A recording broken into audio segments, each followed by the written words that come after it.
ఈరోజు కార్యక్రమం ప్రధానాంశంలోకి వెళ్లబోయే ముందు తెలుగు చలనచిత్ర చరిత్రలో ముఖ్యంగా స్వర్ణయుగం అని ఎక్కువ మంది భావించే 1950, 60, 70 దశాబ్దాల్లో కొత్త పంథాలో సినీరంగ ప్రవేశం చేసి దశాబ్దాలపాటు నిలదొక్కున్నవాళ్లు, కొద్దికాలం ఉండి కనుమరుగైన వాళ్లు, ఈ అంశం గురించి క్లుప్తంగా ప్రస్తావించుకుందాం. తెలుగు టాకీలు మొదలైన 1932 నుంచి 1950 దాకా సినీరంగంలో కొత్తవాళ్లు ప్రవేశించడం అనేది సర్వసాధారణం. ఏ ఒక్క నటుడు, ఏ ఒక్క నటీ చిత్రసీమను డామినేట్ చేసిన సందర్భాలు లేవు కాబట్టి ఆ సంవత్సరాల్లో కొత్తవాళ్లు సినీరంగ ప్రవేశం చెయ్యడం అనేది సహజమైన ప్రక్రియలాగా జరుగుతూ ఉండేది. ప్రేక్షకులు కూడా సినిమా కథ, పాటలు వీటి గురించే ఎక్కువగా సినిమాలకు ప్రాధాన్యతనిస్తుండేవాళ్లు. తరువాత 1950 మొదట్నుంచి అక్కినేని నాగేశ్వరరావు, ఎన్టీ రామారావుల శకం మొదలయ్యాక ఆ 1950 దశాబ్దంలో ఏఎన్నార్, ఎన్టీఆర్ కాకుండా కాంతారావు, అమర్నాథ్, రామశర్మ, బాలయ్య, జగ్గయ్య లాంటి నటులు కూడా సినీరంగ ప్రవేశం చేసి హీరోలుగా నిలదొక్కుకోగలిగారు. అదే 1960 తర్వాత అయితే కొత్త తారల సినీరంగ ప్రవేశం అనేది ఒక ప్రత్యేకమైన సందర్భంలాగా ఉండేది. కొత్తవాళ్ల గురించి ప్రకటనలిచ్చేవాళ్లు, వాళ్లని ప్రేక్షకుల్లోకి తీసుకెళ్లడానికి దర్శక నిర్మాతలు కొత్త విధానాలు అన్వేషిస్తుండేవాళ్లు. నటీనటులు ఒక్కొక్కరుగా అంటే ఇండివిడ్యువల్గా సినీరంగ ప్రవేశం చెయ్యడం ఒక పద్ధతైతే, అందరూ కొత్తవాళ్లతో సినిమాలు నిర్మాణం కావడం, ముఖ్యంగా అప్పటికే పేరున్న చిత్ర నిర్మాణ సంస్థలు, దర్శకులు అందరూ కొత్తవాళ్లతో సినిమాలు నిర్మించడం ఆ రోజుల్లో సంచలన వార్తలుగా ఉండేవి. అలా అందరూ కొత్తవాళ్లు కానీ, ప్రధాన పాత్రల్లో కొత్తవాళ్లు కానీ సినీరంగానికి పరిచయం అయ్యాక ఎవరు ఎక్కువ కాలం కొనసాగారు, కారణాలేవైనా కాని ఎవరు తొందరలోనే కనుమరుగయ్యారు అనే విశ్లేషణ ఆసక్తికరంగా ఉంటుందండి. 1970 దశాబ్దంలో మొదలుపెట్టి కొన్ని ఉదాహరణలు చూసుకుంటూ టైం లైన్లో వెనక్కి వెళదాం. 1975 నవంబర్లో విడుదలైన స్వర్గం నరకం చిత్రం. అప్పటికి దాసరి నారాయణరావు గారు కొత్త దర్శకుడే అయినప్పటికీ మొదటి సినిమాతోనే సంచలన దర్శకుడయ్యారు. అలాంటి దర్శకుడు 4 ప్రధాన పాత్రలకు కొత్తవాళ్లనే తీసుకుని సినిమా తీస్తున్నారు అనేది సంచలన వార్త ఆ రోజుల్లో. అలా స్వర్గం నరకం చిత్రం ద్వారా పరిచయమైన ఈశ్వర్రావు, మోహన్ బాబు, జయలక్ష్మి, అన్నపూర్ణ ఈ నలుగురిలో మోహన్ బాబు గారు బహుముఖాలుగా ముందుకు దూసుకెళ్తే, జయలక్ష్మి, అన్నపూర్ణగారులు కూడా తమ తమ కోణాల్లో నిలదొక్కుకోగలిగారు. ఈశ్వర్రావు అనే నటుడు ఆ తరువాత కొద్ది సినిమాల్లో హీరోగానూ ప్రధాన పాత్రలు ధరించినా ఎక్కువ కాలం కొనసాగలేకపోయారు. 1975 నుంచి ఒక సంవత్సరం వెనక్కి వెళ్తే 1974లో దాదాపు అందరూ కొత్తవాళ్లతో నీడలేని ఆడది సినిమా నిర్మాణమై విజయం సాధించింది. అందులోని ప్రధాన పాత్రధారులు నరసింహరాజు, ప్రభ. వీళ్లు ఇద్దరూ నిలదొక్కున్నారు. కానీ నరసింహరాజు గారు ఒక 10 సంవత్సరాల పాటు హీరోగా కొనసాగినా ఆ తరువాత వెనకబడక తప్పలేదు. ఇంకో సంవత్సరం వెనక్కి వెళితే 1973లో వచ్చిన జగమే మాయ సినిమా ద్వారా గిరిబాబు, మురళీమోహన్, సునందిని, కె. విజయ పరిచయమైతే వాళ్లల్లో గిరిబాబు, మురళీమోహన్ ఇద్దరూ సినిమా రంగంలో దశాబ్దాలపాటు స్థిరపడ్డారు. ఇంకొంచెం వెనక్కెళ్తే 1967 నవంబర్లో అందరూ కొత్తవాళ్లతో కొత్త దర్శకుడు తీసిన గొప్పవారి గోత్రాలు ఆ సినిమా ద్వారా పరిచయమైన వాళ్లల్లో కొమ్మినేని శేషగిరిరావు గారు మాత్రం ఆ తర్వాత చిన్న చిన్న వేషాలు వేశారు, కొన్ని సినిమాలకు దర్శకత్వం చేశారు. మిగతా వాళ్లెవరూ ఆ తరువాత సినిమా రంగంలో కనిపించలేదు. ఆ గొప్పవారి గోత్రాలు చిత్రం కూడా విజయం సాధించలేదు. ఇంకా వెనక్కెళితే 1967 జనవరిలో విడుదలైన రంగుల రాట్నం చిత్రం ద్వారా పరిచయమైన చంద్రమోహన్ గారి గురించి వేరే చెప్పాల్సిన అవసరం లేదు కదా. ఇంకా వెనక్కి 1965 అక్టోబర్కి వెళితే అప్పటి ప్రముఖ దర్శకుడు ఎల్వి ప్రసాద్ గారు తన తమ్ముడు అక్కినేని సంజీవి గారి దర్శకత్వంలో తమ సొంత చిత్రం ద్వారా కెవి నాగేశ్వరరావు అనే యువకుణ్ణి హీరోగా పరిచయం చేశారు. ఆ నటుడు కూడా సినిమా రంగంలో నిలదొక్కుకోలేకపోయారు. ఇంకా వెనక్కి వెళితే 1965 మార్చిలో ఒక అద్భుతం జరిగింది. అదే ఆనాటి ప్రసిద్ధ దర్శకుడు ఆదుర్తి సుబ్బారావు గారు అందరూ కొత్తవాళ్లతో సినిమా నిర్మించడం, అందున తొలిసారి ఒక సాంఘిక చిత్రాన్ని పూర్తిగా ఈస్ట్మన్ కలర్లో రూపొందించడం ఆ రోజుల్లో సంచలనాలకే సంచలనం. అంతకు ముందే అమరశిల్పి జక్కన్న ఈస్ట్మన్ కలర్లో నిర్మాణమయ్యింది. ఆదుర్తి సుబ్బారావు గారు తీసింది ఈస్ట్మన్ కలర్లో నిర్మాణమయ్యే తొలి సాంఘిక చిత్రం. ఆ సినిమా తేనె మనసులు. దాని ద్వారా పరిచయమైన కృష్ణ, రామ్మోహన్, సుకన్య, సంధ్యారాణి వీళ్ల నలుగురిలో కృష్ణగారు తారాజువ్వలా దూసుకెళ్లిన అర్ధశతాబ్దపు చరిత్ర గురించి వేరే చెప్పాల్సిన అవసరం లేదు కదా. సుకన్య, సంధ్యారాణి కూడా కొద్ది సంవత్సరాలు చిత్రసీమలో కొనసాగినా మిగిలిన కథానాయికల్లాగా అగ్రస్థానానికి చేరుకోలేకపోయారు. ఇంకా కృష్ణగారితో కలిసి సహకథానాయకుడైన రామ్మోహన్ గారు. ఆయన జీవనరేఖలు ఈనాటి టాక్షో అంశం. తేనె మనసులు సినిమా విడుదలైనప్పుడు సినిమా పండితులందరి అంచనాలు రామ్మోహన్ గారి మీద ఎక్కువగా ఉండేవి. ఆంధ్రా దేవానంద్గా, అందాల హీరోగా రామ్మోహన్ గారికి మంచి పేరొచ్చింది. ఆయన సినిమా జీవితం ఎదురులేకుండా కొనసాగుతుంది అని చాలామంది ఊహించారు. అయితే తేనె మనసులు 1965 మార్చిలో విడుదలైతే ఆ తర్వాత మరొక 5-6 మాత్రమే రామ్మోహన్ గారు ప్రధాన పాత్రల్లో కొనసాగారు. 1970 నుంచి సుమారు 1975 దాకా చిన్న పాత్రలకు పరిమితం కావాల్సొచ్చింది. ఆ తరువాత 4 ఏళ్లు 1979 దాకా అతిథి పాత్రలకు పరిమితమయ్యారు రామ్మోహన్ గారు. ఆ తరువాత 10 ఏళ్ల విరామం తరువాత 1989లో 2 సినిమాల్లో నటించినా అవి పెద్దగా చెప్పుకోవాల్సిన పాత్రలేమీ కాదు. అతి క్లుప్తంగా ఇదండి రామ్మోహన్ గారి సినీ జీవిత ప్రస్థానం. రామ్మోహన్ గారే కాదు, ఆయన ముందు ఉదహరించిన సినిమాలోని ప్రధాన నటుల్లో కొంతమంది ఎందుకు ఎక్కువ కాలం కొనసాగలేకపోయారు అంటే సమాధానం అంత సరళంగా ఉండదండి. మనం చాలాసార్లు అనుకున్నట్లే చిత్రసీమ, విచిత్రసీమ. సినిమా అనేది కళాత్మకమైన వ్యాపారం, వ్యాపారాత్మకమైన కళ. ఎవరు ఎన్ని చెప్పినా సినిమా నిర్మాణంలో వ్యాపారం అనే అంశం తప్పనిసరి. ఏ నటుణ్ణైనా, ఏ నటినైనా ప్రేక్షకులు ఆదరిస్తున్నారు అంటే ఏ నిర్మాత, ఏ దర్శకుడు వదులుకోరు. వ్యక్తిగతంగా ఏమైనా ఇబ్బందులున్నా, లోపాలున్నా వాళ్లు నటించిన సినిమాలు విజయవంతమవుతున్నాయంటే, లాభాలు తెచ్చిపెడుతున్నాయంటే సహజంగానే వాళ్లకి అవకాశాలు కొనసాగుతూనే ఉంటాయి.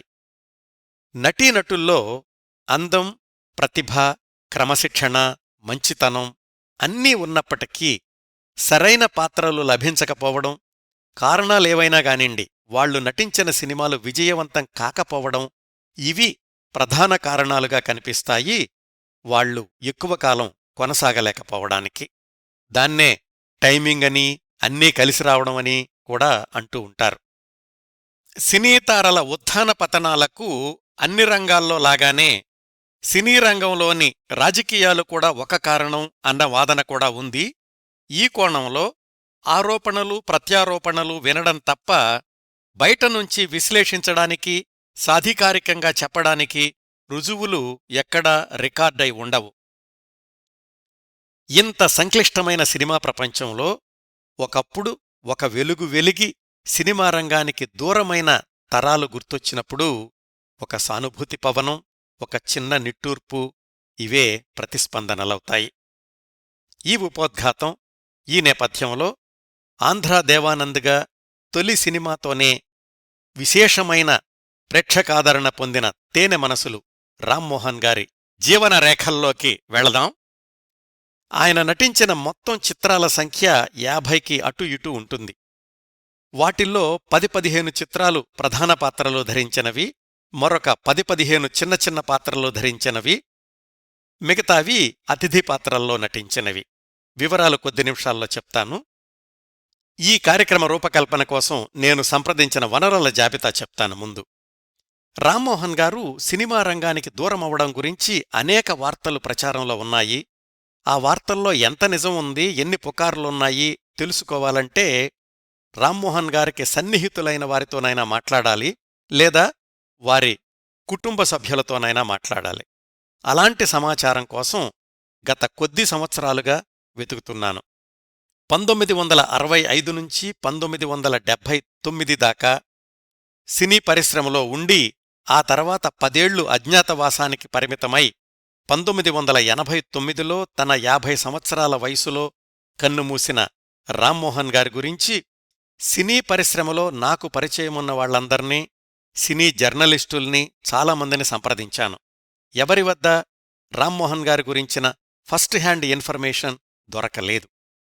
నా సుదీర్ఘ అన్వేషణ ఫలితంగా క్రిందటి నెలలో రామ్మోహన్ గారి కుటుంబ సభ్యుల్ని సంప్రదించగలిగాను. రామ్మోహన్ గారి పెద్ద చెల్లెలు ఉషా గారితో 3-4 గంటలు ఫోన్లో మాట్లాడాను. రామ్మోహన్ గారి ఆఖరి తమ్ముడు తిలక్ గారితో మాట్లాడాను. వీళ్ళిద్దరూ వాళ్ల పెద్దన్నయ్య గారి గురించి అనేక విశేషాలు చెప్పారు. వారిని సంప్రదించడంలో నాకు సహాయం చేసిన వాళ్లు టెక్సాస్లోని డాలస్లో నివసించే తోటకూర ప్రసాద్ గారు, వెంకట్ ములుకుట్ల గారు, పద్మా ములుకుట్ల గారు. వీరందరికీ హృదయపూర్వక ధన్యవాదాలు తెలియచేస్తున్నాను. రామ్మోహన్ గారి గురించి 1967 ఆగస్టు నెల విజయ చిత్ర సంచికలో వచ్చిన లేఖల రూపంలోని విశేషాలు, 1982 ప్రాంతాల్లో రామ్మోహన్ గారు సితారా పత్రికకిచ్చిన ఇంటర్వ్యూ, రామ్మోహన్ గారు నటించిన సినిమాల పాటల పుస్తకాలు, అప్పటి సినిమారంగం విజయ చిత్ర పత్రికలు, వీటి నుంచి కొంత సమాచారం తీసుకున్నాను.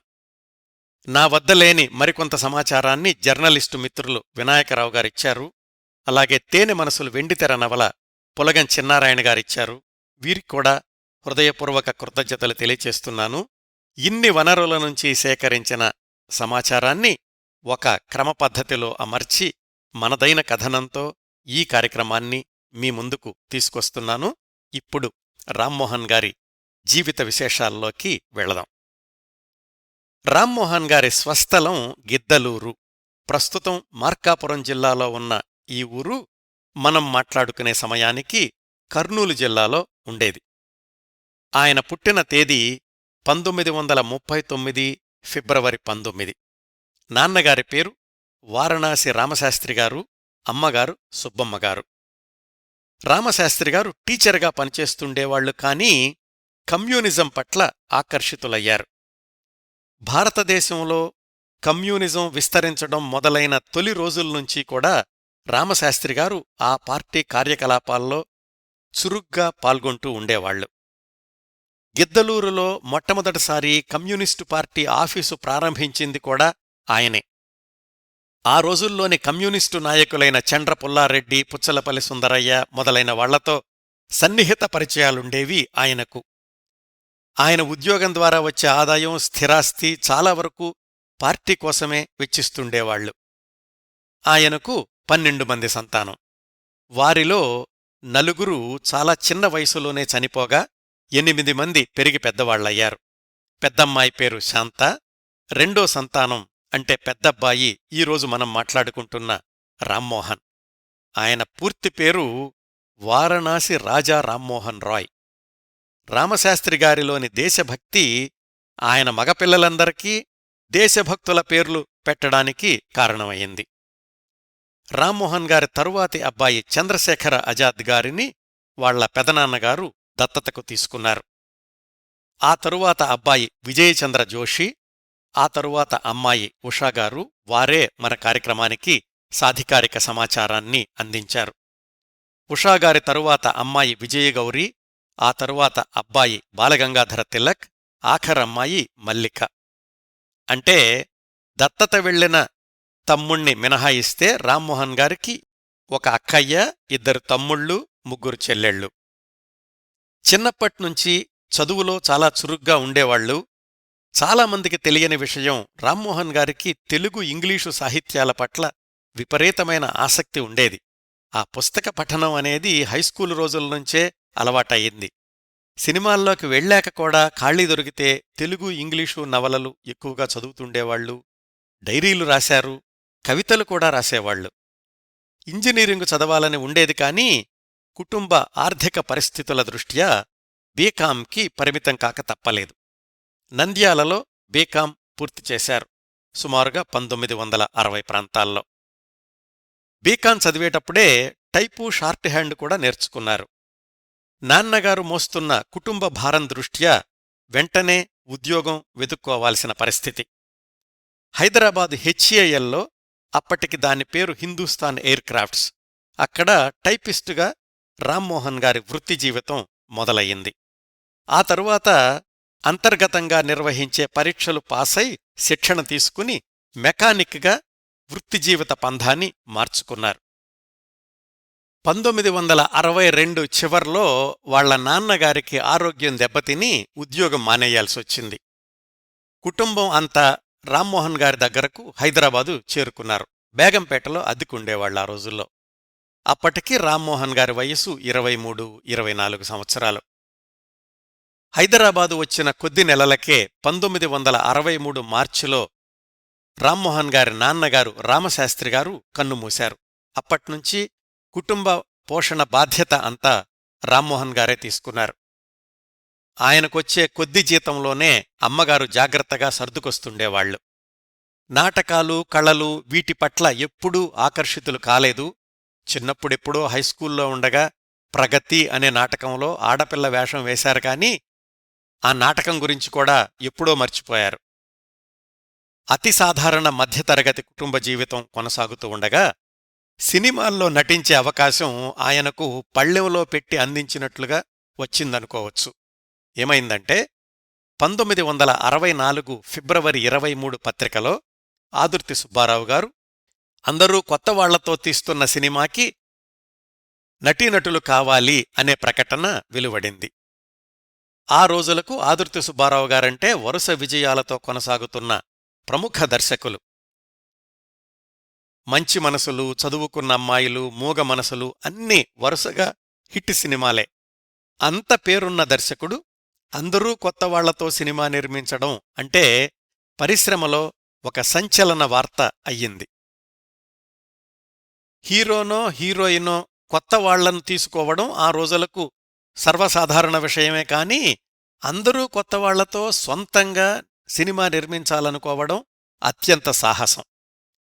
1964 మార్చి 7వ తేదీలోగా దరఖాస్తులు అందేలాగా పంపించమని ఆ ప్రకటనలో అడిగారు. సహజంగానే ఆదుర్తి సుబ్బారావు గారు పిలుపు ఇవ్వడం అంటే వేల సంఖ్యలో దరఖాస్తులు వెళ్లాయి.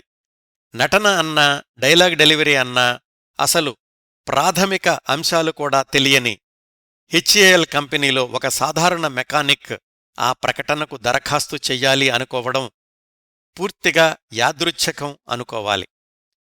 నాలాంటి వాడికి ఈ అవకాశం వస్తుందా, వచ్చినా నిలదొక్కుకోగలనా అని రామ్మోహన్ గారు ఊగిసలాడుతున్న సమయంలో ఆయన సన్నిహిత మిత్రుల ద్వారా పరిచయమైన టి. కృష్ణగారు అప్పటికే ఆదుర్తి సుబ్బారావు గారి దగ్గర ఎడిటర్గా పనిచేస్తున్నారు.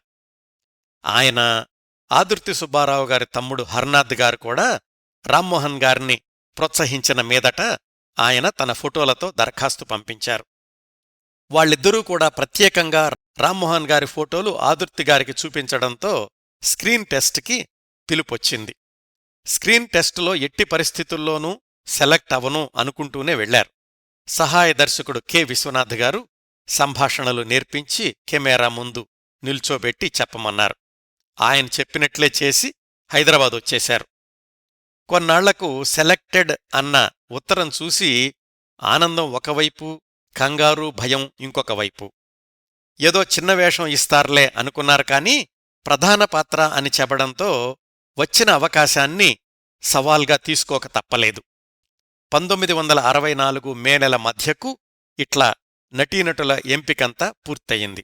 అయితే ఇదంతా జరుగుతున్న రోజుల్లోనే 1964 మార్చి 16న హైదరాబాదులోని సారథి స్టూడియోలో లాంఛనంగా తేనె మనసులు చిత్రానికి ప్రారంభోత్సవం జరిగింది. ఆదుర్తిగారి అభిమాన నిర్మాత దుక్కిపాటి మధుసూదనరావు గారు, ఆయన సినిమాల్లో హిట్ పెయిర్ అక్కినేని నాగేశ్వరరావు గారు, సావిత్రి గారు తేనె మనసులు ప్రారంభోత్సవానికి హాజరయ్యారు. అక్కినేని నాగేశ్వరరావు గారు ఆ సమయంలో అమెరికా వెళుతూ ఉండడం వల్ల ఆయన ఉండగానే ప్రారంభోత్సవం చెయ్యాలి అని నటీనటుల ఎంపిక పూర్తి కాకుండానే తేనె మనసులు సినిమాకి ప్రారంభోత్సవం చేశారు. ఆ తర్వాత 1964 మే నెలలో స్క్రీన్ టెస్ట్లన్నీ పూర్తయి నటీనటుల ఎంపిక ఒక కొలిక్కొచ్చాక అప్పట్లోని వార్తల్లో రాశారు, బాబూ మూవీస్ వారి తేనె మనసులు చిత్రంలో పాల్గొనడానికి క్రింది నటీనటులను ఎన్నిక చేశారు.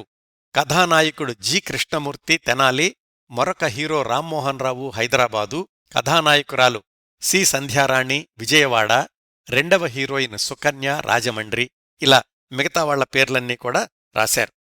మరుసటి నెలలో 1964 జూన్ 10వ తేదీన నలుగురు ప్రధాన తారాగణంతో పూర్తి పేజీ ప్రకటన ఇస్తూ వీళ్లు మా కొత్త తారలు అని రాసి తా కొట్టేసి వా అన్నారు. అంటే ప్రస్తుతానికి వీళ్లు కొత్తవారలు, మీరు ఆశీర్వదిస్తే కొత్త తారలు అవుతారు అని అర్థం వచ్చేలాగా. మొదట్లో సావిత్రిగారితో కొత్తవాళ్లకు నటనలో శిక్షణ ఇప్పిద్దామనుకున్నారు. అలాగని ప్రకటనలో కూడా పేర్కొన్నారు. కాని ఆ రోజుల్లో సావిత్రిగారికున్న మిగతా సినిమాల ఒత్తిడి వల్ల ఆ శిక్షణా కార్యక్రమాన్ని సహాయ దర్శకుడు కె. విశ్వనాథ్ గారు, నృత్య దర్శకుడు హీరాలాల్ గారు తీసుకున్నారు. ఈ సినిమా గురించి నేను చాలా సంవత్సరాల క్రిందటే పూర్తిస్థాయి కార్యక్రమాన్ని ప్రసారం చేశానండి. ఆసక్తిగల శ్రోతలు యూట్యూబ్లో దాన్ని వినగలరు. ఆ విశేషాలన్నీ మళ్ళా ఇక్కడ పునరావృతం చేయడం లేదు. రామ్మోహన్ గారి కోణంలో మాత్రమే కొన్ని విశేషాలు చెప్తున్నాను. రామ్మోహన్ గారికి మొట్టమొదటి రోజు షూటింగ్ సుకన్య గారితో. ఆమె భుజం మీద చెయ్యి వేసి సంభాషణ చెప్పాలి. ఆయన వణుకుతున్నారు, ఆయన చెయ్యి వణుకుతోంది, సుకన్యగారి భుజం వణుకుతోంది. ఆదుర్తిగారు ధైర్యం చెప్పారు. సైలెన్స్ అనగానే సెట్ అంతా మరింత గంభీరంగా అయిపోయింది. అంత టెన్షన్లోనూ రామ్మోహన్ గారు కరెక్ట్గా డైలాగ్ చెప్పి మొదటి టేక్లోనే ఓకే అనిపించుకున్నారు. అలా మొదలైంది తేనె మనసులు సినిమాలో రామ్మోహన్ గారి నట జీవితం. మొట్టమొదట్లో అయితే ఈ సినిమా నిర్మాణాన్ని 2-3 నెలల్లో పూర్తి చేస్తాము అని చెప్పారు. కానీ 3 రీళ్లు బ్లాక్ అండ్ వైట్లో తీశాక వాటిని పక్కన పడేసి మళ్లీ మొదలుపెట్టి రంగుల్లో తయారు చెయ్యాలనుకోవడం వల్ల చాలా నెలలు షూటింగ్ కొనసాగింది. నిర్మాణ సమయంలో కేవలం నటన, సాంకేతిక విషయాలే కాకుండా సినిమా రంగంలో ఉన్నప్పుడు మంచితనం, వినయ విధేయతలు ఎంత ముఖ్యమో కూడా ఆదుర్తి సుబ్బారావు గారు పదే పదే బోధిస్తూ ఉండేవాళ్లు. 1965 మొదటికి సినిమా నిర్మాణం పూర్తయి విడుదలకు సిద్ధమవుతున్న రోజుల్లో వరుసగా ఆసక్తికరమైన ప్రకటనలు ఇచ్చి నూతన నటీనటుల్ని ప్రేక్షకులకి పరిచయం చేశారు. దానిలో రామ్మోహన్ గారి చిత్రంతో ఇచ్చిన ప్రకటన యథాతథంగా చదువుతాను. సోదర సోదరీమణులకు ఉగాది శుభాకాంక్షలు, పెద్దలకు నమస్కారాలు. నా పేరు రామ్మోహన్. విమాన సంస్థలో టెక్నీషియన్గా పనిచేసేవాణ్ణి. మనిషి అందంగా ఉంటే సినిమా స్టార్ అయిపోవచ్చు అని మేం అందరం అనుకునేవాళ్లం. కానీ తేనె మనసులు చిత్రంలో నాకు అవకాశం వచ్చాక 3 మాసాల పాటు నేను, నా తోటివారు పొందిన శిక్షణ అంతా ఇంతా కాదు. విలాసంగా, షోకుగా, పొగరుగా కూర్చోవడం, లేవడం, నడవడం, నవ్వడం అలవాటు అనుకునే నాకు నిజమైన విలాసం, షోకు, అందులో తూకం చిట్టిబాబు పాత్ర నిర్వహణలో నేర్పారు. ఇలా ప్రతి చిన్న విషయం కొత్తగా నేర్చుకున్నాను. శాయశక్తులా కృషి చేశాను.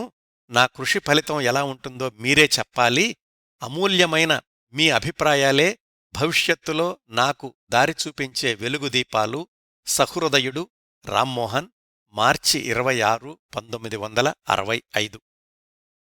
తేనె మనసులు చిత్రం 1965 మార్చి 31న విడుదలయింది. ఆదుర్తి సుబ్బారావు గారి కథనం, ఆత్రేయ గారు, దాశరథి గారి పాటలు, కెవి మహదేవన్ సంగీతం, ప్రధాన పాత్రలు నలుగురినీ కూడా ఓవర్నైట్ స్టార్స్ని చేసేశాయి. పత్రికా సమీక్షల్లో కూడా రామ్మోహన్ గారి గురించి ప్రత్యేకంగా ప్రశంసిస్తూ రాశారు. ఆంధ్రపత్రికలోని సమీక్షలో చిట్టిబాబుగా రామ్మోహన్, భానుమతిగా సుకన్య అగ్రశ్రేణి నటీనటులకు తీసిపోని విధంగా నటించారు. బసవరాజుగా కృష్ణ ఆ పాత్ర లక్షణాలను బాగా ఆకళింపు చేసుకుని నటించగలిగాడు అని రాస్తే, ఆంధ్రప్రభలోని సమీక్షలో చిట్టిబాబుగా రామ్మోహన్, సీతగా సంధ్యారాణి, బసవరాజుగా కృష్ణ ఈ వరుసలోనే తారాపథానికి వేసుకున్న నిచ్చెన మీదనుంచి ఎక్కుతున్నారు. రామ్మోహన్ దేవానందని జ్ఞాపకం చేశాడు అని రాశారు. సినిమా ఘన విజయం సాధించింది. 100 రోజుల వరకు ప్రతి మైలురాయిలోనూ పత్రికా ప్రకటనలు గుప్పిస్తూ వెళ్లారు. 50 రోజులు పూర్తయినప్పుడు నలుగురు ప్రధాన నటీనటుల్ని తీసుకుని 18 కేంద్రాలు సందర్శించారు. శతదినోత్సవం రోజు కూడా వీళ్ల నలుగురిని అన్ని ప్రధాన కేంద్రాలకు తీసుకెళ్లారు. తేనె మనసులు నటీనటుల ఎంపిక జరుగుతున్న రోజుల్లోనే అదే తారలతో తరువాతి సినిమా కన్నె మనసులు తీస్తున్నాను అని ప్రకటించారు ఆదుర్తి సుబ్బారావు గారు. అయితే ఆదుర్తిగారు అప్పటికే ఒప్పుకున్న ఇతర సినిమాల ఒత్తిడి వల్ల కన్నె మనసులు షూటింగ్ కాస్త ఆలస్యంగా 1965 ఆగస్టులో మొదలయ్యింది. అప్పటి వరకు దాదాపు సంవత్సరంన్నర ఉద్యోగానికి సెలవు పెడుతూ అవసరమైనప్పుడు మద్రాసు వెళ్ళొస్తున్నారు రామ్మోహన్ గారు. 65 చివర్లో హెచ్ఏఎల్లోని ఉద్యోగానికి రాజీనామా చేసేశారు.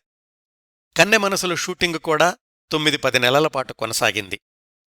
తేనె మనసులతోనే కృష్ణ, రామ్మోహన్, సంధ్యారాణి, సుకన్యగార్లకు ప్రేక్షకుల్లో మంచి పేరు రావడంతో కన్నె మనసులు షూటింగ్ జరుగుతున్నప్పుడే నలుగురికి ఇతర చిత్రాల్లో అవకాశాలు రావడం మొదలయ్యాయి. అప్పుడు రామ్మోహన్ గారు కుటుంబ సభ్యుల్ని హైదరాబాదులోనే ఉంచేసి ఆయన తాత్కాలికంగా మద్రాసుకి మకాం మార్చారు. తరచూ హైదరాబాదు వెళ్ళొస్తూ అమ్మగారికి, తోబుట్టువులకు కావలసినవన్నీ ఏర్పాట్లు చేస్తుండేవాళ్లు. కన్నె మనసులు చిత్రం 1966 జులై 22న విడుదలయ్యింది. రామ్మోహన్ గారికి, కృష్ణగారికి ఇద్దరికీ అదే రెండో సినిమా. ఇందులో రామ్మోహన్ గారిది తేనె మనసుల కంటే భిన్నమైన పాత్ర. తేనె మనసుల్లో కొంచెం నెగటివ్ షేడ్స్ ఉన్నప్పటికీ కన్నె మనసుల్లో ఆయనది నిష్కల్మషమైన, నాగరీకుడైన ప్రేమికుడి పాత్ర.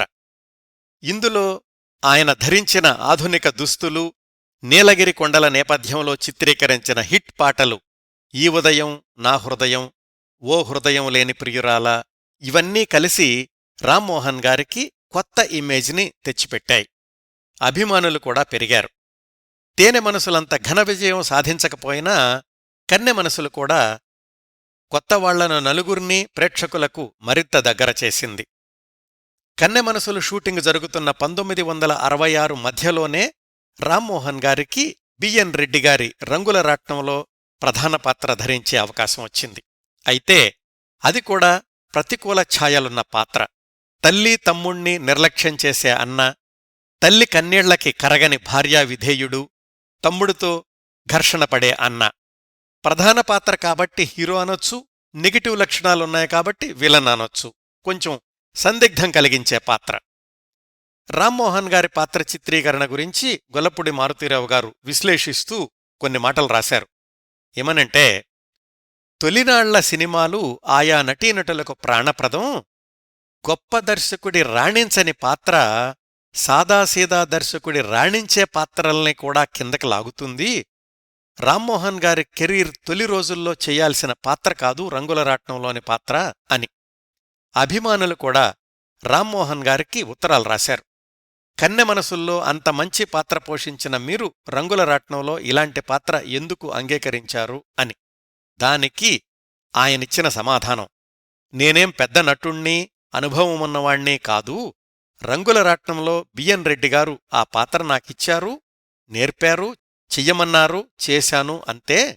నాకు వ్యక్తిగతంగా అయితే బరువైన పాత్రలు చేసి మంచి నటుణ్ణి అనిపించుకోవాలనుంది అని. రంగుల రాట్నం చిత్రం 1967 జనవరి 7న విడుదలయ్యింది. అంటే కన్నె మనసులు విడుదలైన 6 నెలలకి. అయితే కన్నె మనసులు, రంగుల రాట్నం ఈ రెండింటికి మధ్యలో ఒక అద్భుతం జరిగింది. అదే రామ్మోహన్ గారి సహనటుడు కృష్ణగారికి గూఢచారి 116 సినిమాలో అవకాశం రావడం, అది కన్నె మనసులు విడుదలైన నెల రోజులకే విడుదలై చరిత్ర సృష్టించడం. అంటే కృష్ణగారి 3వ చిత్రం సూపర్ హిట్ అయితే రామ్మోహన్ గారి 3వ చిత్రం మంచి చిత్రంగా పేరు తెచ్చుకున్నప్పటికీ ఆ పేరు అంజలీదేవి గారికి, చంద్రమోహన్ గారికి వెళ్ళింది. వాణిజ్యపరంగా చూస్తే వసూళ్లల్లో గూఢచారి 116 దరిదాపులకు కూడా చేరలేకపోయింది రంగులరాట్నం. ఇంత విశ్లేషణ ఎందుకు చేస్తున్నానంటేనండి, ఒక నటుడి నటజీవితం ప్రారంభంలో దొరికే పాత్రలు, చిత్ర విజయాలు అతడి భవిష్యత్తు ప్రయాణాన్ని ఎలా నిర్దేశిస్తాయి అనేది అర్థం చేసుకోవడానికి. రామ్మోహన్ గారు నటించిన 4వ చిత్రం, 5వ చిత్రం ఒకే నెలలో 1 వారం వ్యవధిలో విడుదలయ్యాయి. 1967 సెప్టెంబర్ 7న ఉపాయంలో అపాయం, సెప్టెంబర్ 14న ప్రైవేటు మాస్టారు. రెండింటిలోనూ కృష్ణగారు కూడా ఉన్నారు. ఉపాయంలో అపాయం దర్శకుడు తేనె మనసులు చిత్రాన్ని ఎడిట్ చేసిన టి కృష్ణగారైతే, ప్రైవేటు మాస్టారు దర్శకుడు తేనె మనసులకి కో డైరెక్టర్గా పనిచేసిన కె విశ్వనాథ్ గారు. అంటే ఈ ఇద్దరు దర్శకులకు రామ్మోహన్ కృష్ణగార్లతోటి అంతకుముందు 3 ఏళ్ల నుంచి పరిచయముందన్నమాట. ప్రైవేటు మాస్టార్లో రామ్మోహన్ గారిదే టైటిల్ పాత్ర, మంచి మనిషి పాత్ర, కృష్ణగారిది నెగటివ్ షేడ్స్ ఉన్న పాత్ర. అయితే గమనించాల్సిన అంశం ఏంటంటే, ఈ 2 సినిమాల కంటే ముందే కృష్ణగారు నటించిన ఇద్దరు మొనగాళ్లు, సాక్షి, మరపురాని కథ, స్త్రీజన్మ విడుదలయ్యాయి. వీటిల్లో ఎన్టీఆర్ స్త్రీజన్మను మినహాయిస్తే సాక్షి కృష్ణగారికి మంచి పేరు తెచ్చిపెట్టింది. ఇద్దరు మొనగాళ్లు, మరపురాని కథ సినిమాల్లో కాంతారావు, చంద్రమోహన్ గార్లతో వెండితెరని పంచుకున్నప్పటికీ విభిన్న పాత్రలో నటిస్తున్నాడు అన్న పేరొచ్చింది కృష్ణగారికి. అంతవరకు రామ్మోహన్ గారి 5 సినిమాలు చూసుకుంటే ఆయన ధరించిన పాత్రల్లో చెప్పుకోదగ్గ వైవిధ్యం లేదు. ఆ విధంగా 1967లో రామ్మోహన్ గారు నటించినవి 3 సినిమాలు విడుదలైతే, కృష్ణగారు నటించినవి 7 సినిమాలు విడుదలవడం, వాటిల్లో అవే కళ్ళు, అసాధ్యుడు విజయవంతం కావడం గమనార్హం. ఇక్కడే ఇద్దరు సహనటుల సినీ జీవితంలోనూ వ్యత్యాసం కొట్టొచ్చినట్లుగా కనపడింది. అయితే రామ్మోహన్ గారు సినిమాల కోసం వెదుక్కోవాల్సిన అవసరం రాలేదు, అవకాశాలు బాగానే వచ్చాయి. ఇంకా వ్యక్తిగతంగా చూస్తే 1967లోనే వరుసగా అవకాశాలు వస్తుండడంతో ఆయన కుటుంబ సభ్యుల్ని హైదరాబాదు నుంచి మద్రాసుకు తీసుకొచ్చేశారు. చెల్లెళ్లని, తమ్ముళ్లని స్కూళ్లల్లో చేర్పించారు. ఆ తర్వాత సుమారు 10 ఏళ్లు మద్రాసులోనే తల్లి, తోబుట్టువులతో అందరూ కలిసి ఉండేవాళ్లు. అప్పటికి తమ్ముళ్ళు ఇంకా చదువు మధ్యలో ఉండడంతో కుటుంబ పోషణ బాధ్యత అంతా రామ్మోహన్ గారిదే. బహుశా అందువల్ల కూడా నాకు ఇలాంటి పాత్రలే కావాలి అని డిమాండ్ చేసే పరిస్థితి లేకపోయి ఉండొచ్చు. 1967కి రామ్మోహన్ గారికి ఫ్యాన్ మెయిల్ బాగా పెరిగింది. వాటిల్లో ఒక అమ్మాయి రాసిన ఉత్తరాల్ని 1967 ఆగస్టు నెల విజయ్ చిత్ర సంచికలో ప్రచురించారు.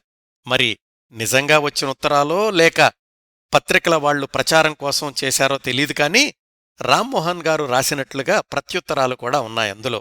ఆ అమ్మాయి 5-6 ఉత్తరాల తర్వాత మిమ్మల్ని పెళ్లి చేసుకోవాలనుంది అని రాసింది.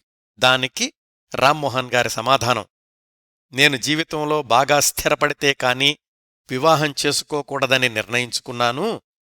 నాకు తండ్రి లేరు, నా కుటుంబంలో నేనే పెద్ద, మా అమ్మగారిని, తమ్ముళ్లను, చెల్లెళ్లను నేనే పోషించాలి, అందుకని పెళ్లి విషయం ఆలోచించడం లేదు. అయినా ఆదుర్తి సుబ్బారావు గారు నాకు తండ్రిలాంటివారు, దయచేసి వారికి రాయండి, ఆయన ఎలా చెప్తే నేనలా నడుచుకుంటాను అని. అంతవరకే ప్రచురించారు ఆ సంచికలో. మళ్ళీ రామ్మోహన్ గారి సినీ జీవిత ప్రస్థానాన్ని కొనసాగిద్దాం. 1968లో ఆయన నటించినవి 7 సినిమాలు విడుదలయ్యాయి. చెల్లెలి కోసం, ఎవరు మొనగాడు, కలిసిన మనసులు, లక్ష్మీనివాసం, మంచి కుటుంబం, సుడిగుండాలు, తల్లి ప్రేమ. వీటిల్లో 3 సినిమాల్లో కృష్ణగారు సహనటులైతే కాంతారావు, శోభన్బాబు, అక్కినేని, ఎన్టీఆర్లు మిగతా సినిమాల్లో ప్రధాన పాత్రలు. వీటిల్లో విజయవంతమైన చిత్రాలున్నాయి. సుడిగుండాలు లాంటి విమర్శకులు మెచ్చుకున్న ప్రయోగాత్మక చిత్రం కూడా ఉంది. అయితే రామ్మోహన్ గారు ధరించిన పాత్రల నిడివి, ప్రాధాన్యత దృష్ట్యా ఆయా సినిమాల విజయాల్ని మిగతా ప్రధాన నటులతో కలిసి పంచుకోవాల్సొచ్చింది. ఇంకొక వైపు కృష్ణగారు కూడా ఇలా ఇతర కాంబినేషన్స్లో నటిస్తున్నప్పటికీ మధ్య మధ్యలో సోలో హీరోగా తన విజయపథాన్ని కొనసాగించారు. 1968లో అయితే కృష్ణగారు నటించినవి 11 సినిమాలు విడుదలయ్యాయి. 1968లోనే రామ్మోహన్ గారు నటించిన రతి మన్మథ అనే పౌరాణిక చిత్రం విడుదల కావాల్సి ఉంది. దాంట్లో నారదుడిగా నటించారాయన. ఎస్వి రంగారావు గారు రామ్మోహన్ గారికి పౌరాణిక సంభాషణోచ్చారణ నేర్పించారు. అయితే ఎందుకనోగాని ఆ సినిమా పూర్తయిన దాఖలాలు లేవు. ఇంక తరువాతి సంవత్సరం 1969లో రామ్మోహన్ గారు నటించినవి 4 సినిమాలు విడుదలైతే వాటిల్లో కూడా అన్నదమ్ముల్లో కృష్ణగారితో, భలే అబ్బాయిల్లో కృష్ణ కృష్ణంరాజు గారితో, శ్రీరామకథలో లక్ష్మణుడిగానూ, జన్మభూమిలో కాంతారావు గారితో కలిసి నటించారు. అప్పటికీ చంద్రమోహన్ గారు సోలో హీరోగా, కృష్ణంరాజు గారు విలన్గా తమదైన పంధాలో ముందుకెళ్తున్నారు. కృష్ణగారి శకం గురించైతే వేరే చెప్పాల్సిన అవసరం లేదనుకోండి. అప్పుడే శోభన్ బాబు గారి శకం కూడా మొదలయింది. ఈ వాతావరణంలో రామ్మోహన్ గారు ధరించిన పాత్రల నిడివి తగ్గుతూ వచ్చింది. ఆయన సోలో హీరోగా నటించిన సినిమా ఒక్కటి కూడా రాకపోవడం, ఫలానా సినిమా కేవలం రామ్మోహన్ గారి వల్లనే విజయవంతమైంది అన్న పేరు రాకపోవడం వల్ల కూడా ఆయన ధరించిన వేషాల నాణ్యతను ప్రభావితం చేసి ఉండొచ్చు. 1970లో రామ్మోహన్ గారు నటించింది ఒక్క సినిమా మాత్రమే విడుదలయ్యింది. అది కూడా శోభన్ బాబు గారు హీరోగా నటించిన పసిడి మనసులు. రామ్మోహన్ గారితో పాటు చంద్రమోహన్ గారు కూడా ఉన్నారందులో. సినిమా హిట్ అయింది. సహజంగానే అది శోభన్ బాబు గారి ఖాతాలోకి వెళ్ళింది. 1971 నుంచి రామ్మోహన్ గారు అధికారికంగా అతిథి పాత్రలు ధరించడం మొదలుపెట్టారు. 1971లో రామ్మోహన్ గారు నటించినవి 4 సినిమాలు విడుదలైతే 3 సినిమాల్లో శోభన్ బాబు గారు, ఇంకొక దానిలో జగ్గయ్య గారు ప్రధాన పాత్రధారులు. వీటిల్లో శోభన్ బాబు గారి విచిత్ర దాంపత్యంలో అతిథి పాత్ర అని రాశారు రామ్మోహన్ గారిని. తరువాత 72వ సంవత్సరం నుంచి చిన్న చిన్న పాత్రలు లేదంటే అతిథి పాత్రలే తప్ప మళ్లీ ప్రధాన పాత్ర కానీ హీరోగా కానీ నటించే అవకాశాలు రాలేదు రామ్మోహన్ గారికి. మాయదారి మల్లిగాడు, మీనా, శ్రీవారు మావారు, అల్లూరి సీతారామరాజు, ఇంటింటి కథ, ఉత్తమ ఇల్లాలు ఇలా రామ్మోహన్ గారు నటించిన ఈ వరుస చిత్రాలన్నింటిలో కృష్ణగారు హీరో. ఆ వరుసలో 1975లోనూ 1977లోనూ రామ్మోహన్ గారు నటించిన సినిమా ఒక్కటి కూడా విడుదల కాలేదు. 1979లో ఆయన చిన్న చిన్న పాత్రలు పోషించిన కోరికేలే గుర్రాలైతే, ముత్తైదువ, శృంగారరాముడు వీటితో రామ్మోహన్ గారి సినీ జీవితం దాదాపు ముగిసినట్లయ్యింది. ఆ సమయానికి వ్యక్తిగత జీవితం విషయానికొస్తే అప్పటికి 2-3 ముందే పెద్ద తమ్ముడు విజయచంద్ర జోషి గారికి హైదరాబాదు ఐడిఎల్లో ఉద్యోగం రావడంతో చెల్లెళ్లను తమ్ముణ్ణి కూడా హైదరాబాదు పంపించేసి తను అమ్మగారితో మద్రాసులో ఉన్నారు. 1979లో 2 చెల్లెళ్ల వివాహాలు చేశారు హైదరాబాదులో. ఇంకా 1980 తర్వాత మద్రాసులో ఉండే అవకాశాలు కనిపించలేదు. హైదరాబాదుకొచ్చేశారు అమ్మగారితో కలిసి. అప్పటికీ ఆయన వయసు 40 సంవత్సరాలు. మల్కాజ్గిరిలో అమ్మ, పెద్ద చెల్లెలు, తమ్ముడి కుటుంబం ఉండేవాళ్లు. వాళ్లతో కలిసి ఉండేవాళ్లు రామ్మోహన్ గారు. చిన్న తమ్ముడు తిలక్ గారికి కూడా అదే రోజుల్లో రాయచూర్లో ఉద్యోగం వచ్చింది. రామ్మోహన్ గారు హైదరాబాదులో ఉంటూనే అప్పుడప్పుడు తమ్ముడి దగ్గరకు వెళ్ళొస్తుండేవాళ్లు. సహజంగానే 15 సంవత్సరాల వెండితెర జీవితం, సుమారు 50 సినిమాల అనుభవం, ఎందరెందరో దర్శకులు, నిర్మాతలు, సహతారాగణం, సాంకేతిక నిపుణులు అందరికీ దూరంగా సఫిల్గూడాలో మామూలు జీవితాన్ని కొనసాగించడం అంటే బాధాకరంగానే ఉండేది. కుంగుబాటు లొంగదీసుకోవడం సహజంగా జరిగే పరిణామం. సినిమాల్లో తీరిక లేకుండా ఉన్న 1973-74 ప్రాంతాల్లోనే వాళ్లమ్మగారు పెళ్లి చేసుకోమని పదే పదే చెప్తుండేవాళ్లు.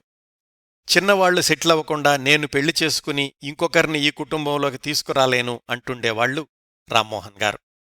చెల్లెలు ఉషాగారు చెప్పారు, అన్నయ్య మాకు తండ్రిలాంటివాడు, మేమంతా అతి జాగ్రత్తగా చూసుకుంటుండేవాళ్లం, ఆయన గురించి ఏవేవో రూమర్స్ ప్రచారంలోకి రావడం మా అందరికీ బాధ కలిగించింది. ఆయన ఎప్పుడూ మల్కాజ్గిరిలో ట్యూషన్స్ చెప్పలేదు, అసలా పుకారు ఎలా వచ్చిందో కూడా తెలీదు. చిట్ట చివరి వరకు కూడా మేము ఆయన్ను కంటికి రెప్పలాగా చూసుకున్నాము. ఎలాంటి ఇబ్బందులు లేకుండా ఆయన జీవితం కొనసాగింది అని. రామ్మోహన్ గారు హైదరాబాద్ వచ్చాక కూడా సినీ నిర్మాణ ప్రయత్నాలు చేశారు. 1982 ప్రాంతాల్లో సితారా పత్రికకిచ్చిన ఇంటర్వ్యూలో ఆయన చెప్పిన విశేషాలు ఆయన మాటల్లోనే చెప్తాను. నేను ఇంతకుముందెప్పుడూ పరిశ్రమను నిందించలేదు, ఇప్పుడూ నిందించను. ఎందుకంటే పరిశ్రమ గొప్పది, అదొక మహాసముద్రం లాంటిది. ఎన్నో చిత్రాల్లో మంచి పాత్రల్లో నటించి నటుడిగా స్థిరపడడానికి నాకు అవకాశం ఇచ్చింది పరిశ్రమ. నా అభిప్రాయం ప్రకారం ప్రతి నటుడికి పరిశ్రమ కన్నతల్లిలాంటిది. కన్నతల్లి పిల్లల నాశనాన్ని కోరుకుంటుందా? కోరుకోదు.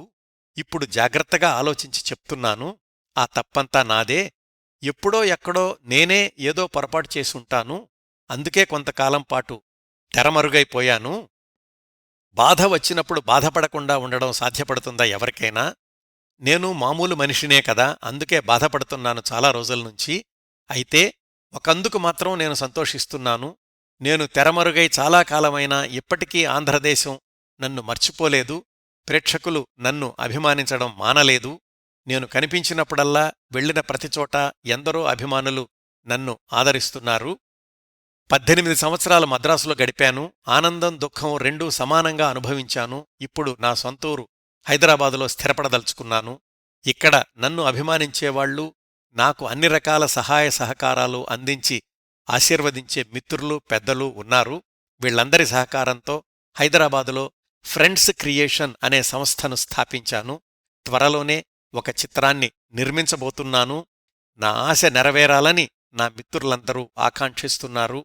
వాళ్లందరి అండదండలతో ముందుకు నడిచి రామ్మోహన్ ఇంకా జీవించే ఉన్నాడని కాక, రామ్మోహన్ మరోసారి పుట్టాడు అని నిరూపించుకుంటాను అని చెప్పారండి ఆ ఇంటర్వ్యూలో. దురదృష్టవశాత్తు రామ్మోహన్ గారి చిత్ర నిర్మాణ ప్రయత్నాలు కార్యరూపం దాల్చలేదు. సఫిల్గూడాలో నివసించిన 7-8 సంవత్సరాలు దాదాపు అజ్ఞాతవాసమే అయ్యింది. అప్పుడప్పుడు రంగుల కల బి నరసింగరావు గారు ఫోన్ చేస్తూ ఉండేవాళ్లట. 1988లో చిన్నతమ్ముడు తిలక్ గారికి హైదరాబాదు బదిలీ అయ్యింది. ఆయన కృష్ణానగర్లో అద్దెకుంటుండేవాళ్లు. రామ్మోహన్ గారు కూడా సఫిల్గూడా నుంచి తమ్ముడింటికి కృష్ణానగర్కి మారారు. ఇక్కడ ఒక చిన్న వ్యక్తిగత అనుభవం చెప్తానండి. 1988లోనే నేను మరికొందరు మిత్రులతో కలిసి టీవీ సీరియల్ తీద్దామని దర్శకుడు టి కృష్ణగారిని సంప్రదించాం. ఆయనకు తేనె మనసుల రోజుల నుంచి రామ్మోహన్ గారితో పరిచయం ఉంది. రామ్మోహన్ గారు ప్రధాన పాత్ర అనుకుని స్క్రిప్ట్ కూడా సిద్ధం చేసుకున్నాం. టి కృష్ణగారు రామ్మోహన్ గారిని సంప్రదించి చెప్తాను అన్నారు. వివిధ కారణాల వల్ల ఆ ప్రయత్నాలు ముందుకెళ్లలేదనుకోండి. రామ్మోహన్ గారిని ఎప్పుడూ కలుసుకునే అవకాశం రాలేదు. బహుశా కృష్ణానగర్ వెళ్ళాక సినిమా పరిచయాలు మళ్లీ పునరుద్ధరించుకున్నారనుకుంటాను. 1989లో రామ్మోహన్ గారు చివరిసారి వెండితెర మీద కనిపించిన చిత్రాలు 2 విడుదలయ్యాయి. 1989 జనవరిలో విడుదలైన కృష్ణగారి సొంత చిత్రం రాజకీయ చదరంగంలో కోటా శ్రీనివాసరావు గారి పక్కనుండే ఎమ్మెల్యేల్లో ఒకరుగా కొద్ది సెకన్లు కనిపిస్తారు రామ్మోహన్ గారు. 1989 ఫిబ్రవరి 2న విడుదలైన విజయనిర్మల గారి సొంత చిత్రం పిన్ని రామ్మోహన్ గారికి చిట్ట చివరి చిత్రం. 1989 ఫిబ్రవరి 19కి 50 సంవత్సరాలు పూర్తి చేసుకుని 51వ సంవత్సరంలోకి అడుగుపెట్టారు. అప్పటికే షుగర్, బీపీ సమస్యలు మొదలయ్యాయి. అవి తీవ్రతరమై కిడ్నీల మీద కూడా ప్రతికూల ప్రభావం చూపించాయి. 1989 జులై 11న తమ్ముడు తిలక్ గారు రామ్మోహన్ గారిని అపోలో ఆసుపత్రికి తీసుకెళ్లారు. ప్రాథమిక పరీక్షలు చేసి ఎమర్జెన్సీ గదిలోకి తీసుకెళ్తుండగానే కార్డియాక్ అరెస్టై రామ్మోహన్ గారు తుదిశ్వాస విడిచారు. ఆయన భౌతిక కాయాన్ని బేగంపేటలో ఉంటున్న చిన్న చెల్లెలు మల్లిక గారింటికి తీసుకెళ్లారు. అక్కడ్నుంచి పంజాగుట్ట శ్మశాన వాటికలో అంత్యక్రియలు పూర్తిచేశారు. అప్పటికే 10 ఏళ్లుగా పరిశ్రమకు దూరంగా ఉంటున్న రామ్మోహన్ గారిని ప్రేక్షకాభిమానులు తప్ప పరిశ్రమలో దాదాపు అందరూ మర్చిపోయారు. వెండితెరకు దూరమయ్యాక అజ్ఞాతవాసంలో ఉండగా పరిశ్రమ నుంచి ఎక్కువగా పలకరించిన వాళ్లూ లేరు.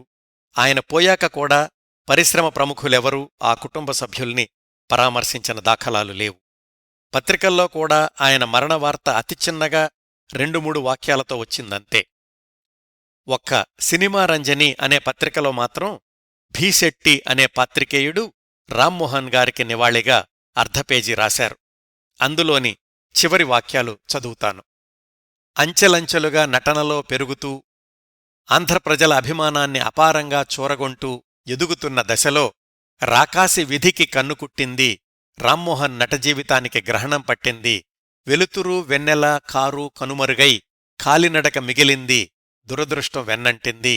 దాంతో కథానాయకుని వేషం నుంచి ఉపకథానాయకునిగా, ఉపకథానాయకుని వేషం నుంచి విలన్గా, విలన్ నుండి మామూలు వేషాలకు కూడా ఆయన గుర్తింపు దిగజారిపోయింది. మళ్లీ జీవితంలోకి వసంతం రాకపోతుందా, వెలుగు చూడకపోతానా, కళామతల్లి కరుణించకపోతుందా అనే ఆశ, కోరిక, నిరీక్షణలతో క్షణంక్షణం ప్రతిక్షణం నిరీక్షించి చివరలో అతని నిరీక్షణ వెలుగు చూడకముందే ఆ శాపగ్రస్త విధివంచిత జీవితాన్ని చీకటి రక్కసి మింగేసింది అని రాస్తూ చిట్టచివరగా ప్రఖ్యాత దర్శకుడు ఆదుర్తి సుబ్బారావు గారు ఆంధ్రదేశానికి అందించిన అపూర్వ నక్షత్రం రాలిపోయింది, కలిమి మిగలదు లేమి మిగలదు, కలకాలం ఒక రీతి గడవదు, ఇంతేరా ఈ జీవితం తిరిగే రంగుల రాట్నం. ఇదండి సినిమా రంజని పత్రికలో భీశెట్టి అనే పాత్రికేయుడు రాసిన వ్యాసంలోని కొన్ని వాక్యాలు. సినిమాల్లోని తెరమెరుగైన వారి గురించి ప్రస్తావిస్తూ నింగికెగసి నేలకు రాలిన తార అనడం పరిపాటి. రామ్మోహన్ గారు నింగికి ఎగరాల్సిన అవసరం రాలేదు. ఆయన సినీ జీవితం మొదలవడమే ఆదుర్తిగారిలాంటి ప్రముఖ దర్శకుడి ద్వారా ఆకాశమంత ఎత్తులోనే మొదలయ్యింది. సరైన పాత్రలు, సరైన విజయాలు లేక ఎంత ప్రయత్నించినా మళ్లీ పూర్వప్రాభవాన్ని సంపాదించుకోలేక నిశ్శబ్దంగా నిష్క్రమించాల్సొచ్చింది. రామ్మోహన్ గారు కన్నుమూసిన సంవత్సరానికే పెద్ద తమ్ముడు విజయచంద్ర జోషి 1990లో రోడ్డు ప్రమాదంలో ప్రాణాలు కోల్పోయారు. ఆ మరుసటి సంవత్సరమే 1991లో రామ్మోహన్ గారి మాతృమూర్తిగారు కన్నుమూశారు. అమ్మగారు ఎప్పుడూ అంటుండేవాళ్లట రామ్మోహన్ గారితోటి, నేను ఉన్నంతకాలం చూసుకుంటాను, నేను వెళ్ళిపోయాక ఎలా బతుకుతావురా బాబూ అని. తల్లి బెంగపడే అవసరం లేకుండా ఆమెకంటే 2 ఏళ్లు ముందే వెళ్ళిపోయారు రామ్మోహన్ గారు. తండ్రిలేని తోబుట్టువులందరికూ ఆయన తండ్రయ్యారు. చెల్లెళ్ళు తమ్ముళ్ళు అందరూ జీవితంలో స్థిరపడడం చూశారు.